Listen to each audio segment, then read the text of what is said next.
Funding for this program is provided by Annenberg CPB to advance excellent teaching. There was the patron saint of nature, the prophet of utility, the champion of freedom of expression, the foe of priests and organized religion, and the quintessential 18th century thinker. Reasonable, skeptical, pragmatic. The modern philosophers, this time on the Western tradition.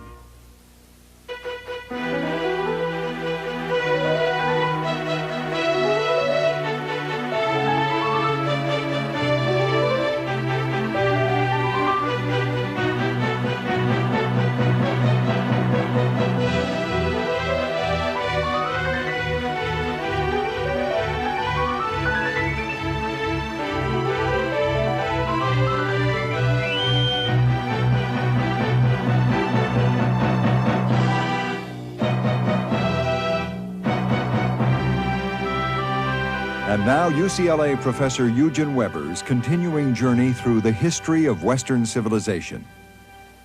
Last time we ended on a happy note, or rather the 18th century's notion of what made people happy. 18th century philosophers, remember, hardly ever stopped talking about happiness, and especially happiness in nature, in fresh air, in living the natural life. There was one French philosopher in particular who became the patron saint of this cult of nature, a hippie of genius named Jean-Jacques Rousseau. It was Rousseau who provided the great slogans of the French Revolution, which came 11 years after he died: the social contract, the general will, men are born free, yet everywhere they are in chains. But it was also Rousseau who provided the slogans for a return to nature, for a shift from reliance on the head to reliance on the heart. Rousseau called for human beings that were genuine in a world that was genuine. Mothers suckling their own babies, parents bringing up their own children. He didn't actually follow his own advice. Every one of his 5 children ended up in a foundling hospital.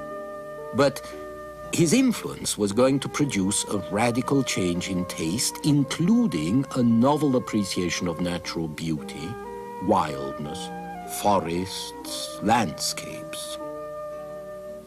Mountains and wild places had been considered a nuisance, but towards the end of the 18th century, they become visually exciting, spiritually enchanting. They become landscapes that cultivated people learn to see and enjoy, so that even the author of an essay on the management of hogs can turn away from a field of turnips and expound on the beauty of a distant scene.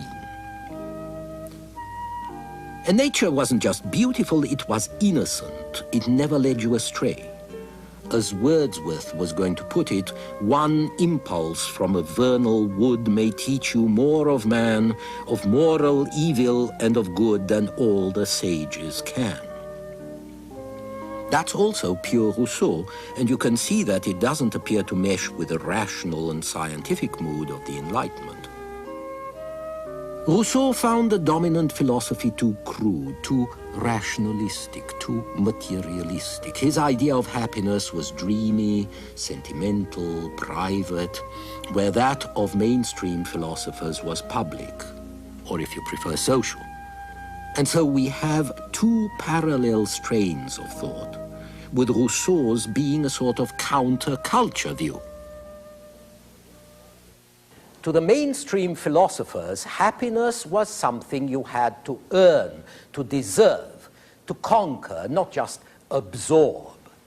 There wasn't only an individual right to happiness. There was a kind of public duty to be generous and make others happy. So private happiness was expected to coincide with public happiness, and in the process it became a subject of politics. Virtue, which was seen as an important component of happiness, was now related to social harmony. In its old definition, which went back to the ancients, virtue meant manly strength. But the 18th century definition preferred a social model.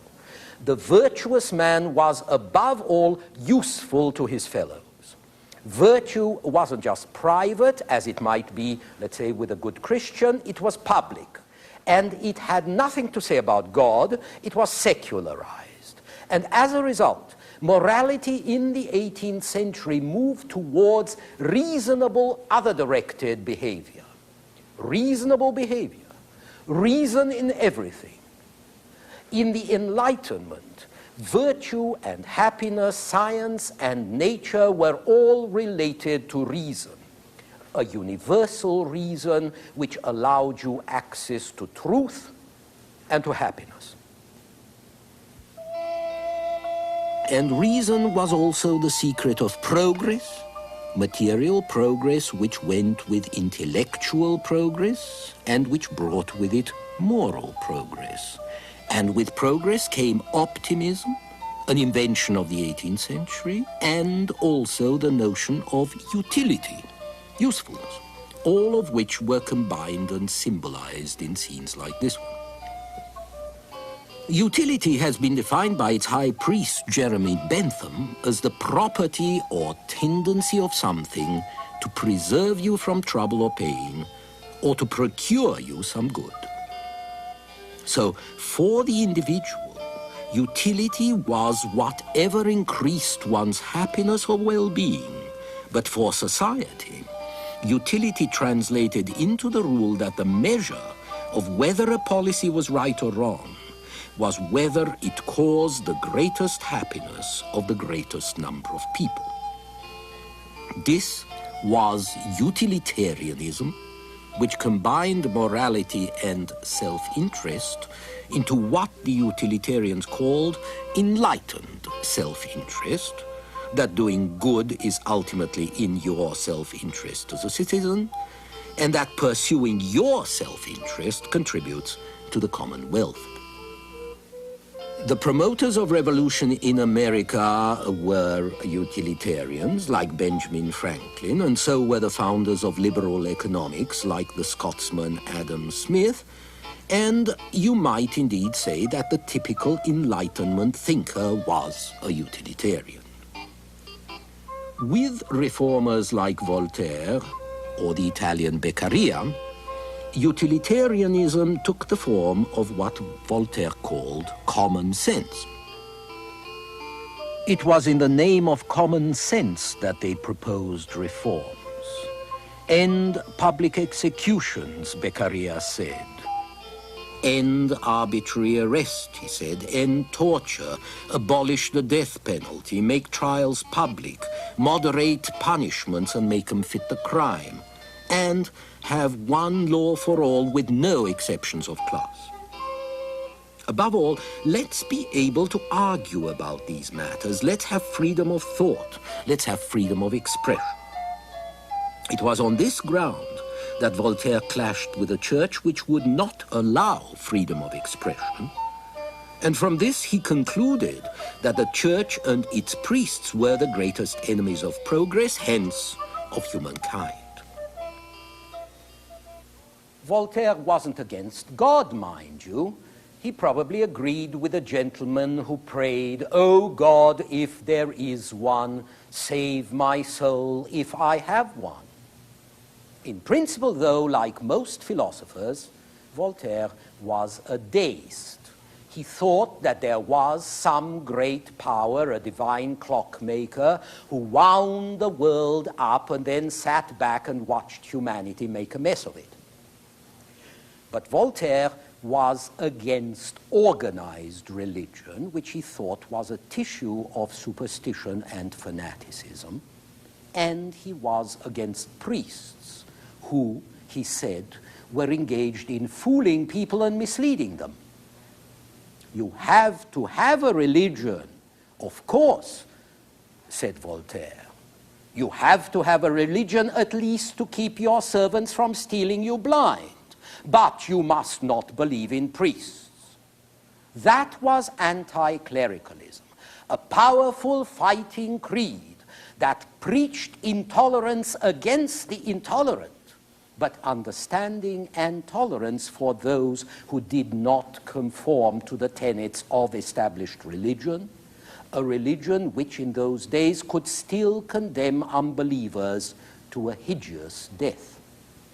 Voltaire spent a lot of his life defending men and women who were being mistreated because of fanaticism, prejudice, injustice, like the Calas family and the Chevalier de la Barre, who was tortured and executed essentially for disbelief.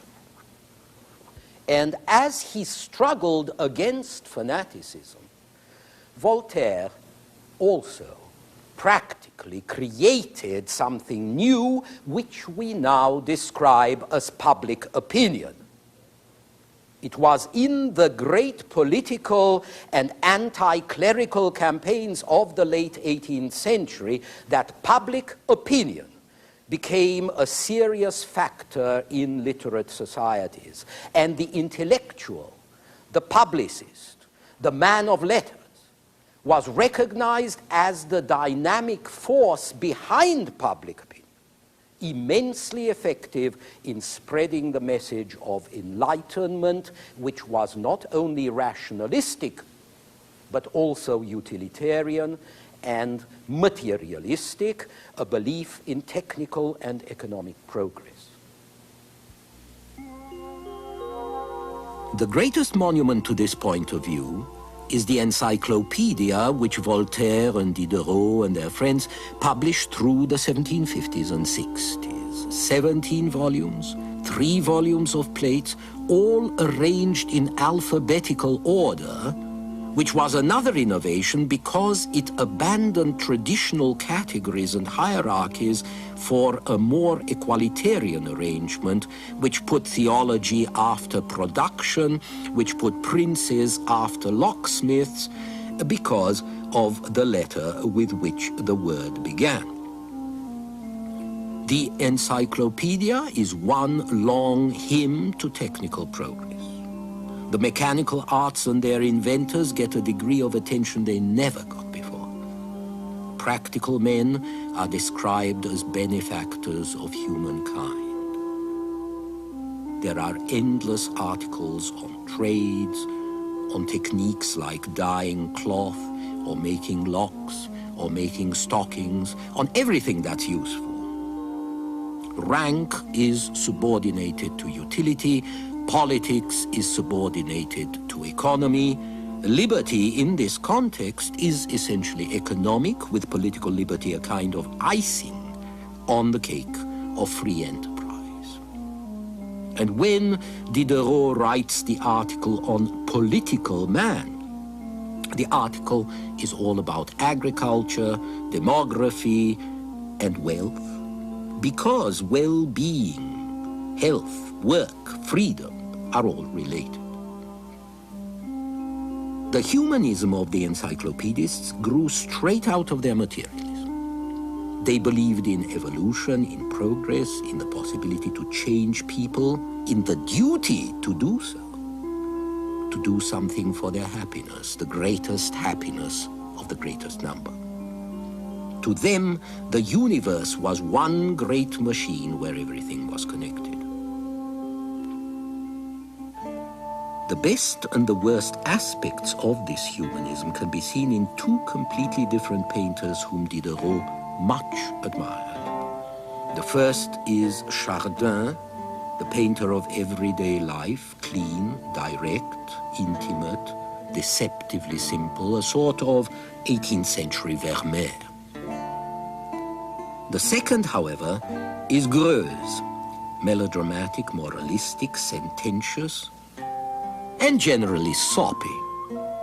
Look at his girls, so innocent that you wouldn't trust them near a hayloft. Look at the families gathered round the dying father. Greuze, like Rousseau, represented the sentimental side of enlightenment. Remember, though, it was the philosopher's appeal to feelings as much as to reason which launched the campaign for less terrible punishment, for a less deadly penal code, for more human treatment of our fellows. So even second-rate painting could be useful in a good cause. Utility again. Now, the true home of utility was across the Channel in Britain, where there were some important differences.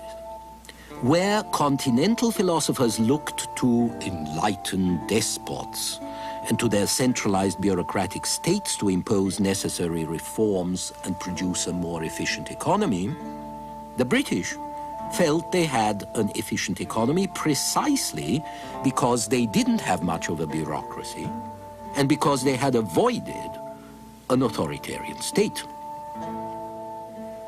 They were protected by the ocean, they were protected by their fleet, and they kept government down to a minimum because they felt that individuals could operate more efficiently when they were left alone and not told what to do. A good expression of this is Bernard Mandeville's Fable of the Bees, which he published in 1723. The fable is about a hive which functions fine until it's converted and regulated so that the bees can live a more virtuous life. And disaster strikes. The bees become sober, austere, charitable. Their productivity falls drastically. Their economy becomes a subsistence economy. No luxuries, no self-indulgence, no more time wasted buzzing around flowers, sniffing around, no more acquisitiveness, no more greed, no more surpluses. So there is no more honey, there is no more wax. It's a catastrophe. And the conclusion, individual vices are good for society. The selfishness of each conditions the prosperity of all.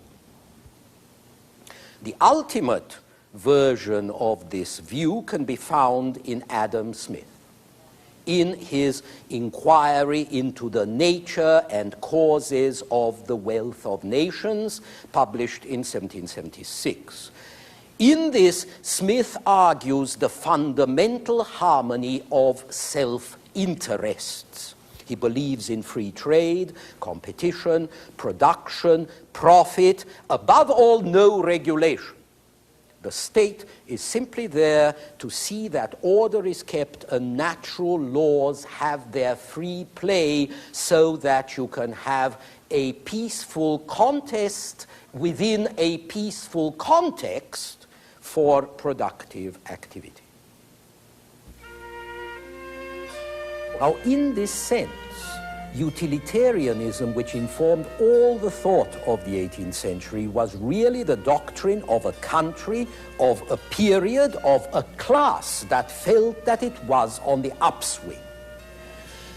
But since the doctrine took so many different shapes, it's hard to pick the quintessential 18th century utilitarian. If I had to choose, I would pick an Englishman, even though you probably don't think of him as such, a man named Benjamin Franklin. Franklin was born in Boston in 1706, the 10th son of a soap and candle maker who had 17 children in all.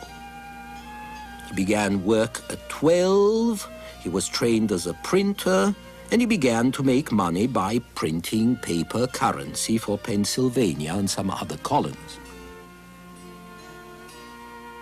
Like other printers, Franklin also diversified his business by bringing out a gazette and an almanac, which was called Poor Richard's Almanac. Almanacs were very popular publications because you didn't really have to read well in order to consult them. You could pick up bits and pieces of information and wisdom in potted form, a bit like the Reader's Digest. And Franklin's Almanac printed a lot of proverbs and jokes, and it soon became very popular. Franklin then became a public figure. He promoted a fire department, he started a lending library, he promoted a school that was going to become the University of Pennsylvania, and he also became interested in science. Everybody was interested in science in those days, but Franklin was interested in useful science. He invented the Franklin stove, which he called the Pennsylvania fireplace, and which he refused to patent as a philanthropic gesture, and his stoves, which burnt the wood that was so plentiful in those days, went on warming farmhouses and frontier cabins for over 2 centuries. He invented bifocal spectacles, he invented the lightning rod, and when he went into public service, it was first as Postmaster General of the Northern Colonies, a job which combined public utility and private profit very nicely. You probably know Franklin better as a diplomat in England and France, and of course as delegate to the Second Continental Congress, where he helped to draft the Declaration of Independence. But even when he was engaged in important national and international affairs, he kept working on basic things, like draining swamps, improving watering troughs for horses, curing smoky chimneys, getting streets cleaner. And when he was criticized for paying attention to such trifling matters, he answered, "Human felicity is produced not so much by great pieces of good fortune that seldom happen, as by little advantages that occur every day." He explained that if you teach a young man to shave himself and to keep his razor in order, you contribute more to his happiness than if you do something more grand, because, I quote him, he escapes the frequent vexation of waiting for barbers, their dirty fingers, offensive breath, dull razors. He can shave when he pleases and with a good instrument. In his autobiography, Franklin insists that God helps those who help themselves. A person's fate is largely determined by his or her acts, he declares, and if you want to win, learn the rules of nature, especially human nature, a subject in which Franklin is just as realistic and pragmatic as in every other. In a way, his Poor Richard's Almanac serves as a guide through the hazardous territory called life. How can you depend on others when you can't depend on yourself? Why blame wolves for eating sheep when men eat a lot more than wolves do? The better you understand the world, says Poor Richard, the less you like it. But Franklin didn't despise his fellow men, he just didn't exalt them. They were fallible, self-deluded, cruel, thoughtless, and yet they were capable of enlightenment, of improvement. So even though the world was a rough place where the strong ate the weak and privilege was in the saddle, the world could be made more bearable by small, gradual, remedial acts, by self-discipline, by self-confidence. As for God, said Franklin, he was best served by doing good to men. And so Franklin suggested that if you survived a shipwreck, you were better advised to build a lighthouse than a church. Above all, Benjamin Franklin was skeptical and pragmatic, never pompous, never solemn, never systematic about his philosophy. He championed a lot of useful projects: freedom of the press, freedom of speech, popular education, equality of opportunity, and fairer treatment for Indians and blacks. And there was something paradoxical about this practical man who sometimes sounded like Hobbes, working so hard to improve this lousy human nature of ours. But he did it because he thought that we might still be coaxed and persuaded into courses of action that might make us, that might make our society a little less stupid, a little less vicious, a little more, how shall I put it, a little more human. So here was the gist of 18th century thought in action. Reasonable, utilitarian, pragmatic, reformist, not revolutionist, persuaded that God helps those who help themselves. And it was going to express itself dramatically and effectively by 1776 in the American Revolution, as we shall see in our next program.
Funding for this program is provided by Annenberg CPB to advance excellent teaching.